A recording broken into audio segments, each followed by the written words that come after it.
गुरु गोरखनाथ एक योग सिद्ध योगी थे। इन्होंने हठ योग परंपरा का प्रारंभ किया। इनको भगवान शिव का अवतार माना जाता है। गोरखनाथ को गुरु मत्स्येंद्र नाथ का मानस पुत्र भी कहा जाता है। मान्यता के अनुसार एक बार गुरु मत्स्येंद्र नाथ भिक्षा मांगने एक गांव गए। एक घर में भिक्षा देते हुए स्त्री बड्डी उदास दिखाई दी, तो गुरु ने पूछा, क्या समस्या है? स्त्री बोली, मेरी कोई संतान नहीं है। उस स्त्री को परेशान देख गुरु मत्स्येंद्र नाथ ने उसको मंत्र पढ़कर एक चुटकी भभूत दी और पुत्र प्राप्ति का आशीर्वाद देकर चले गए। लगभग 12 साल के बाद गुरु मत्स्येंद्र नाथ उसी गांव में फिर से आए और उस स्त्री के घर पहुंचे। दरवाजे के बाहर से आवाज लगाकर स्त्री को बुलाया और कहा, अब तो पुत्र 12 साल का हो गया होगा। असलियत में वह स्त्री गुरु मत्स्येंद्र नाथ की सिद्धियों से अनजान थी, इसलिए उसने गुरु मत्स्येंद्र नाथ द्वारा दी भभूत को खाने की बजाय गोबर में फेंक दिया था।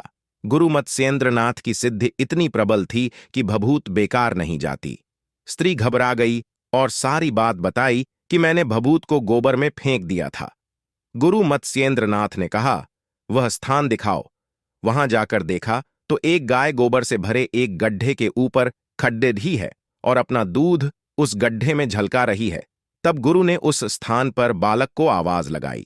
गुरु मत्स्येंद्र नाथ की आवाज से उस गोबर वाली जगह से एक 12 वर्ष सुंदर आकर्षक बालक बाहर निकला और हाथ जोड़ ढककर गुरु मत्स्येंद्र नाथ के सामने खद्धा हो गया। पढ़ें।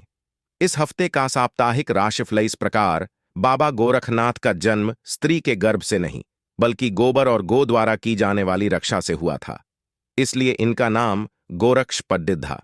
इस बालक को गुरु मत्स्येंद्र नाथ अपने साथ लेकर चले गए और आगे चलकर यही बालक गुरु गोरखनाथ बने। गोरक्षनाथ ने ही नाथ योग की परंपरा शुरू की और आज हम जितने भी आसन, प्राणायाम, षटकर्म, मुद्रा, नादानुसंधान या कुंडलिनी आदि योग साधनाओं की बात करते हैं, सब इन्हीं की देन है।